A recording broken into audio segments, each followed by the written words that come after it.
ये चार ऐसा प्रश्न है जो हर साल अपना परचम बोर्ड में लहराता है।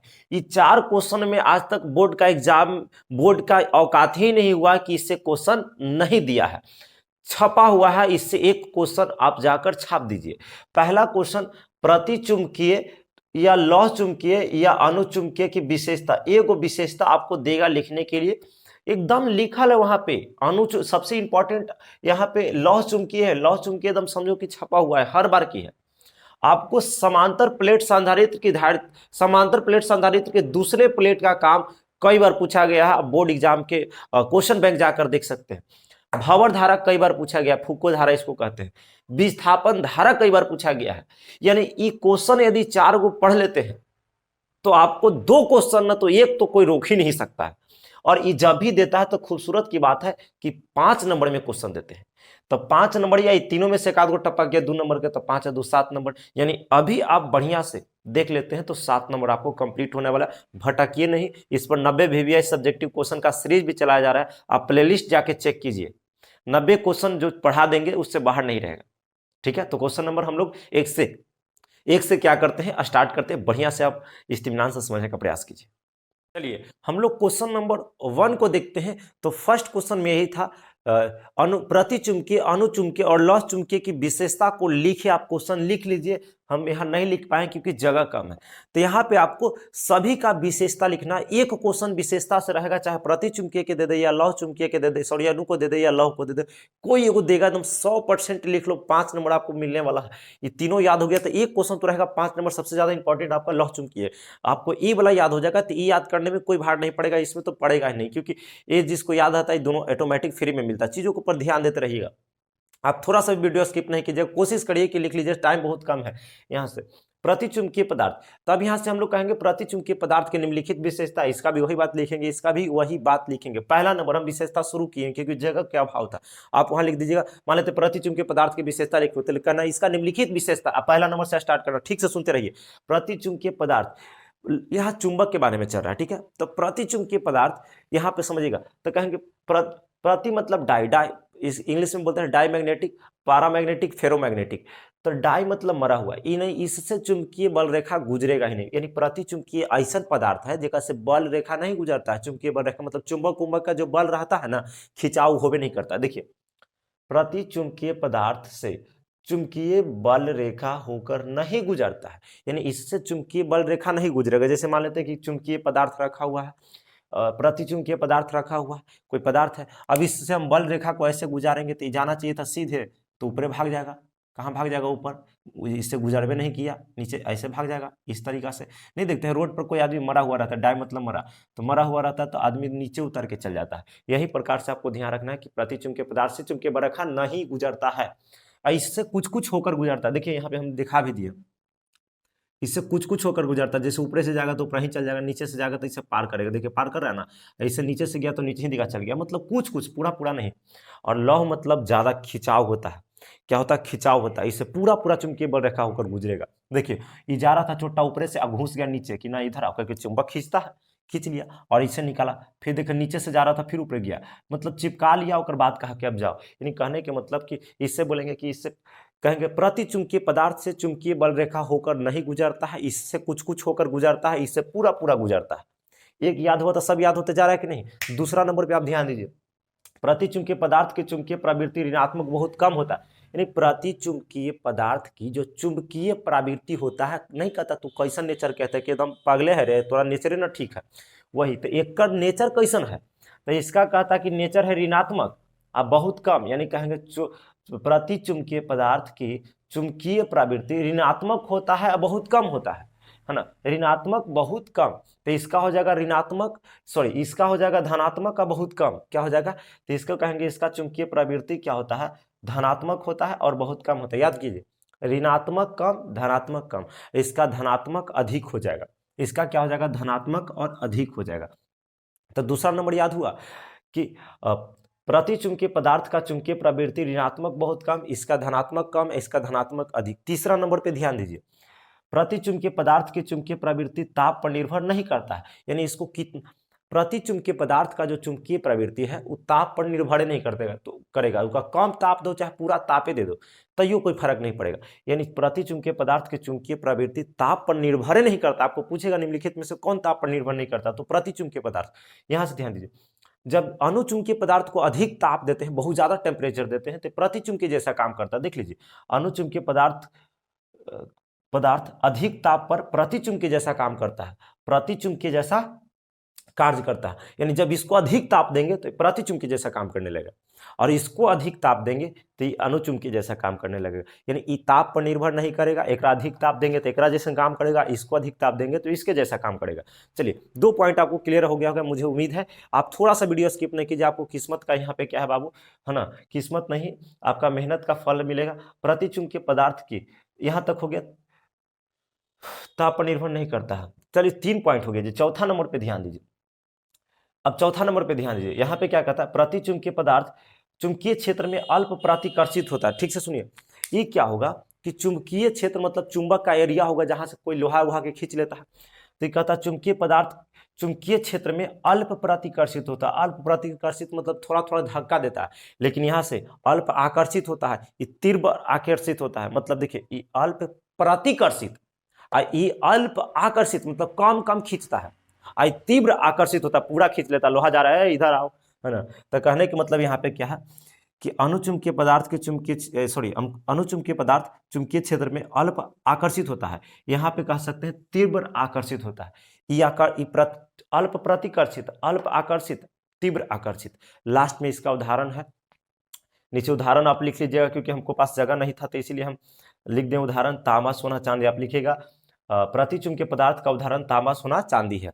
इसमें ध्यान दीजिए, इसमें इसका उदाहरण अणुचुंबकीय पदार्थ का उदाहरण सोडियम, ऑक्सीजन, एल्युमिनियम। वहां लिख दीजिएगा सोडियम, एल्युमिनियम, ऑक्सीजन हिंदी में, ठीक है, जगह कम रहने के कारण। इसका उदाहरण में क्या लिखेंगे, लोहा, निकल, कोबाल्ट, मतलब लोहा खींचता है।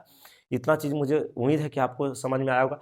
दूसरा क्वेश्चन पे ध्यान देंगे, एकदम इसी प्रकार बना रहेगा, हटिएगा नहीं। आपके लिए मैं मेहनत कर रहा हूँ, इतना लिख रहा हूँ, कहीं ना कहीं हमें टाइम लग रहा होगा। आप लोग एक एक लाइक कीजिए। क्वेश्चन नंबर 2 को समझिए, बहुत इंपॉर्टेंट क्वेश्चन है, मतलब समझो कि वहां छपा हुआ है, बस आपको जाकर छाप देना, थोड़ा सा वीडियो स्किप ना कीजिएगा। क्वेश्चन क्या है, संधारित्र के दूसरे प्लेट के कार्य को लिखे, या यहां दे सकता है समांतर प्लेट संधारित्र के दूसरे प्लेट के कार्य को लिखे। बस धारिता होता क्या है, अरे धारिता क्या होता है, तो आपके घर में जो कंडेंसर पंखा में लगा रहता है ना, उसी को हम लोग धारिता कहते हैं, उसी को हम लोग क्या कहते हैं, धारिता कहते हैं। धारिता 4 प्रकार से होता है, समांतर प्लेट, यौगिक, परावैद्युत, समांतर प्लेट, गोलीय संधारित्र और बेलनाकार। हम लोग को 2 गो 12th में पढ़ना है और 2 गो IIT के सिलेबस में पढ़ना, तो उस पर हम लोग जिक्र नहीं करेंगे। तो इसमें ध्यान दीजिए कि सारा बात आपको दिमाग में घुस जाएगा डायरेक्ट, खाली 2 मिनट मेरे बात, 1 मिनट मेरे बात पर ध्यान दीजिएगा। देखिए, समान कोई भी संधारित्र होता है, कोई भी संधारित्र होता है, कोई भी कंडेंसर होता है चारों में, तो उसमें 2 गो प्लेट होते हैं। कितने प्लेट होते हैं, 2 प्लेट। एक प्रथम प्लेट है, दूसरा क्या है, 2 प्लेट है, द्वितीय प्लेट है। तो प्रथम प्लेट को आवेश से जोड़ा जाता है। किससे जोड़ा जाता है, आवेश, मतलब आवेश से इसको लाकर जोड़ दिया जाता है। और दूसरे प्लेट को क्या किया जाता है, दूसरा प्लेट पर माइनस रहता है, एक पर प्लस एक पर माइनस, तो दूसरा प्लेट पर माइनस रहेगा, तो इसको क्या किया जाता है कि दूसरा प्लेट को पृथ्वी में लेकर जाकर गाड़ दिया जाता है, जिसको हम लोग इंग्लिश में अर्थेड, या और अच्छा से बोला जाता है इसको भूधृत बोला जाता है। क्या बोला जाता है, भूधृत। यानी पहला प्लेट को हम लोग क्या किए कि आवेश से जोड़े हैं और दूसरे प्लेट को भूधृत कर दिए हैं, बस। अच्छा, अब देखिए यहां तक की बात समझ में आ गया। देखिए, यही बात लिखा हुआ है, संधारित्र में 2 प्लेट होते हैं, पहले प्लेट को क्या करते हैं, आवेश से जोड़ते हैं, है ना, दूसरे प्लेट को क्या करते हैं, भूधृत करते हैं। यहां तक हो गया। अब यहां से बात को समझिए, फिर कुछ समझाएंगे तो आपको समझ में आ जाएगा। धारिता को हम लोग C से लिखते हैं। धारिता को किससे लिखते हैं, ये तो संधारित्र है। धारिता को C से लिखते हैं। धारिता के मतलब कैपेसिटी, उसके अंदर कितना क्षमता है, तो धारिता। अब यहां से समझिए, तो दूसरा प्लेटवा जो होता है ना, वो कोची करता है, आवेश के मान में कोई परिवर्तन नहीं करता। देखिए, C बराबर Q/V होता है, आप लोग जानते हैं नहीं जानते, बहुत दुख की बात है, जान लीजिए, ठीक रहेगा, है ना। C बराबर क्या होता है, Q/V। तो इसमें क्या कहता है कि आवेश, दूसरा प्लेट का मेन काम सुनिए, कोची है, दूसरे प्लेट का हम लोग का काम जानना है।